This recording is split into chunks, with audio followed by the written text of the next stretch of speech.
Sensor বোর্ডে আটকা পড়ল দক্ষিণ ভারতের সাম্প্রতিক সময়ের সবচেয়ে আলোচিত মুভি পুষ্পা টু।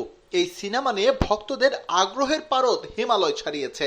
কারণ ব্যাপক মাসালা দিয়ে সিনেমাটি বানিয়েছেন পরিচালক সুকুমার। আল্লু অর্জুন আর ফাহাদ ফাসিলও অভিনয় করেছেন ফাটিয়ে। কিন্তু দুঃসংবাদ, ভারতের সেন্সর কর্তৃপক্ষ আটকে দিয়েছে সিনেমাটি।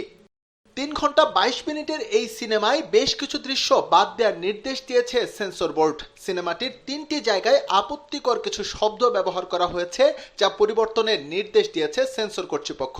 এছাড়াও দক্ষিণ ভারতের পূজিত দেবতা ভেঙ্কটেশ্বরের নাম বদলে কেবল ঈশ্বর রাখারও নির্দেশ দেওয়া হয়েছে।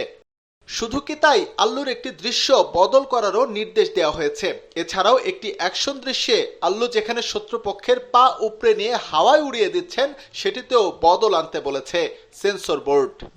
যে দৃশ্যগুলো ছেটে ফেলতে বলা হয়েছে তাতে পুষ্পা টু রং হারাবে তা বলাই যায়, কারণ অ্যাকশন ফ্যান্টাসি নির্ভর এই মুভি মানেই মাসালা।